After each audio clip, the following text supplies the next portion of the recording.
గోదారిపల్లె గ్రామంలో చంద్రిక, హరిత అనే అక్కా చెల్లెళ్ళు ఉండేవాళ్లు. వాళ్ళిద్దరి భర్తలు మనోహర్, అరవిందులు పెద్దగా చదువుకోకపోవడంతో కూలీ పనులకు వెళ్లేవాళ్లు. అలా వచ్చిన డబ్బులతోనే తృప్తిగా బ్రతుకుతుండేవాళ్లు. ఒక రోజున చంద్రికకి తమ కుటుంబ ఆర్థిక పరిస్థితి పట్ల చాలా దిగులు పట్టుకుంటుంది.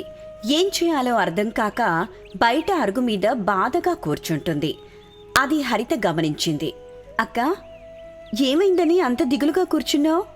అది కాదు చెల్లి, అన్నాదమ్ముళ్ళు చేస్తున్న కూలీ డబ్బులతో ఇప్పుడు రోజులు బాగానే గడుస్తున్నాయి.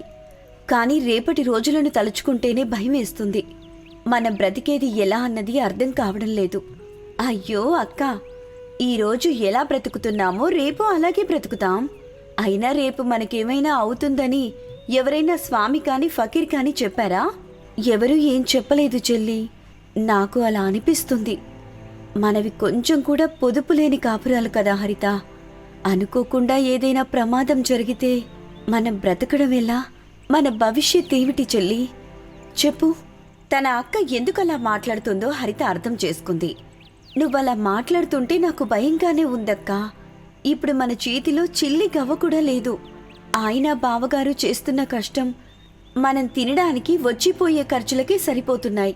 అందుకే చెల్లి, మనం ఇంటి దగ్గర ఇలా ఖాళీగా తిని కూర్చోవడం కంటే ఏదైనా పని చేయడమో లేదంటే ఏదైనా చిన్నపాటి బిజినెస్ చేయడమో మొదలు పెట్టాలి.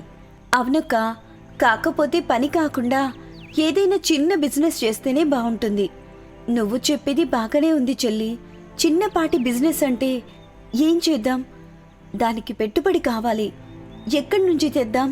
అక్క, ముందుగా మనం ఏం బిజినెస్ చేద్దామో డిసైడ్ అవుదాం.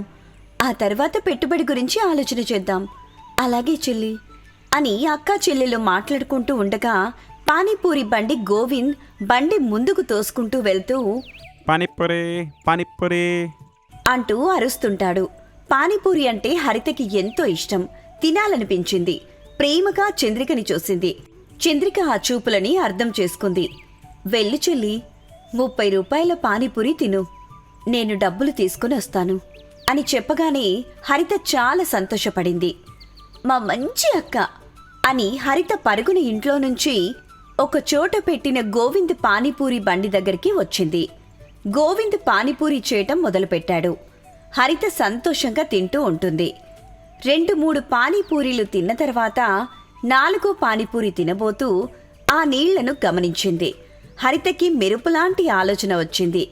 సంతోషంగా అక్కా అక్కా, తొందరగా రా అని చంద్రికని పిలిచింది. చంద్రిక డబ్బులతో వచ్చి గోవింద్కి ఇచ్చేసింది. అక్కా, నేను ఈ పానీపూరి తింటుంటే నాకొక సూపర్ ఐడియా వచ్చింది. నువ్వు తినడం అయిపోతే ఇంట్లోకి వెళ్ళి మాట్లాడుకుందాం చెల్లి. ఇలా బండి దగ్గర వద్దు, సరేనా? నేను మళ్ళీ మర్చిపోతానక్కా. ఇప్పుడు నా చెవిలో చెప్పు చెల్లి. నువ్వు ఇంట్లోకొచ్చిన తర్వాత నేను గుర్తు చేస్తాను. అప్పుడు ఆ బిజినెస్ గురించి మాట్లాడుకుందాం. సరే అక్కా అని హరిత చంద్రిక చెవిలో చెప్పింది. అది విని చంద్రిక కూడా సంతోషపడింది. భలే బావుంది చెల్లి, నువ్వు పానీపూరి తినేసిరా. ఎలా చేద్దామన్నది మాట్లాడుకుని ముందుకు వెళ్దాం. సరే అక్కా, నాకు కడుపులో ఎన్ని పానీపూరీలు పడతాయో అంతగా తినేసొస్తాను. చంద్రిక చిన్నగా నవ్వుకుంటూ ఇంట్లోకి వెళ్తుంది. హరిత చకచకా పానీపూరి తింటూ ఉంటుంది. చంద్రిక ఇంట్లో కూర్చుని హరిత చెప్పిన ఐడియా గురించి ఆలోచించడం మొదలుపెట్టింది. ఇది ఎండాకాలం కాబట్టి ఊర్లో ఒక చోట పానీపూరి మాదిరి స్విమ్మింగ్ పూల్ కడదామని చెల్లి చెప్పిన ఐడియా బావుంది. కానీ అందుకు తగిన చోటు కావాలి, డబ్బులు కావాలి. చోటంటే ఎక్కడ ఒక చోట దొరుకుతుంది, కానీ డబ్బులిచ్చేవాళ్లు ఎక్కడ దొరకాలి? ఎవరిని అడగాలి అనుకుంటూ ఉండగా హరిత ఆనందంగా వచ్చి చంద్రిక పక్కన కూర్చుంది. ఇప్పుడు హ్యాపీ కదా చెల్లి? చాలా హ్యాపీగా ఉందక్కా. నువ్వు పానీపూరి తినడం వల్ల పానీపూరి స్విమ్మింగ్ పూల్ పెట్టాలనే ఐడియా వచ్చింది చెల్లి. కానీ ఎక్కడ పెడదాం? ఎలా పెడదాం? జనాలు ఎక్కువ తిరిగే చోట పెడదామక్కా. గంటకి 100 రూపాయల టికెట్ పెడదాం. ఎండవేడిని తట్టుకోటానికి ప్రతి ఒక్కరూ ఈత కొట్టాలని అనుకుంటారు. కానీ అక్కా, నీళ్లు లేక చెరువు, బావులు, వాగులు ఎండిపోయాయి. తాగడానికి వాటర్ ప్లాంట్ నుంచి 30 రూపాయలు ఇచ్చి తెచ్చుకుంటున్నారు. ఇది ఖచ్చితంగా సక్సెస్ అవుతుంది. ఆలోచన బావుంది చెల్లి, కానీ ఇదంతా చేయటానికి డబ్బులు కావాలి కదా. అది నువ్వే చూసుకోవాలక్కా.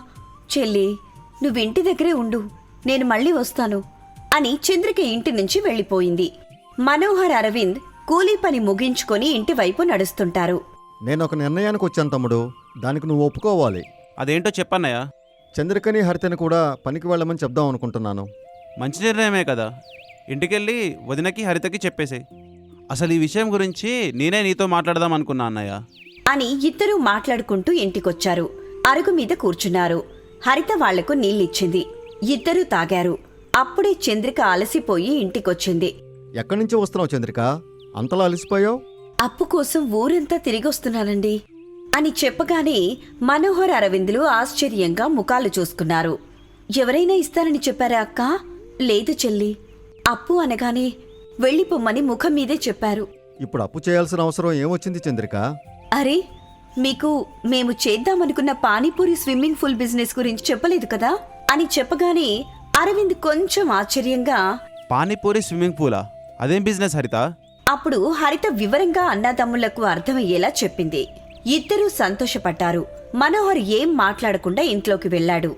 ఏవయ్యా అరవింద్, మీ అన్నయ్య ఏం మాట్లాడకుండా లోపలికి వెళ్ళాడు?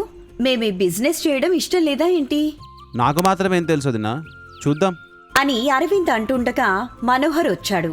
చంద్రిక చేతిలో బంగారు కమ్మలని పెట్టాడు. అక్క చెల్లెళ్ళు ఆశ్చర్యంగా చూశారు. ఇవి మా అమ్మవి చంద్రిక. ఏదైనా అత్యవసరం వచ్చినప్పుడు తాకట్టు పెట్టుకోవచ్చని మీకు ఇవ్వకుండా నా దగ్గరే పెట్టుకున్నాను. ఇప్పుడు మీరు చెప్పిన ఆలోచన నాకు బాగా నచ్చింది. అది డబ్బులు లేని కారణంగా ఆగిపోవడం నాకు ఇష్టం లేదు. వీటిని తాకట్టు పెట్టి ఆ డబ్బులతో పానీపూరి స్విమ్మింగ్ పూల్ పెట్టండి అని చెప్పగానే అక్కా చెల్లెళ్ళు సంతోషపడ్డారు. అలా ఆ రోజు గడిచింది. మరుసటి రోజున అక్కా చెల్లెళ్ళు బంగారు కమ్మలు తాకట్టు పెట్టగా వచ్చిన డబ్బులతో ఊరి బస్టాండ్ దగ్గర పానీపూరి స్విమ్మింగ్ పూల్ ఏర్పాటు చేశారు. హరిత మైక్ పట్టుకొని, అందరికీ నమస్తే. చూస్తుండగానే ఎండాకాలం వచ్చింది. చిన్న పెద్ద అనే తేడా లేకుండా ఉబ్బరాన్ని తట్టుకోవడం చాలా కష్టంగా మారింది. ఈత కొట్టి కాసేపు ఆనందంగా ఉందామంటే చెరువులో, వాగుల్లో, బావుల్లో నీళ్లు లేవు. మరి మన ఉబ్బరాన్ని మనం ఎలా పోగొట్టుకోవడం? దానికి ఒక్కటే ఒక మార్గం, మా అక్కా చెల్లెళ్ళ పానీపూరి స్విమ్మింగ్ పూల్ అని గట్టిగా చెప్తుంది. చంద్రిక మైక్ తీసుకుని, మా పానీపూరి స్విమ్మింగ్ పూల్లో ఈత కొట్టొచ్చిన తర్వాత ఒక ప్లేట్ పానీపూరి ఉచితంగా ఇవ్వడం జరుగుతుందని అందరూ గుర్తు పెట్టుకోండి అని చెప్తుంది. అక్కా చెల్లెలు అలా ఊరంతా తిరిగి చెప్తారు. అలా ఆ రోజు గడిచింది.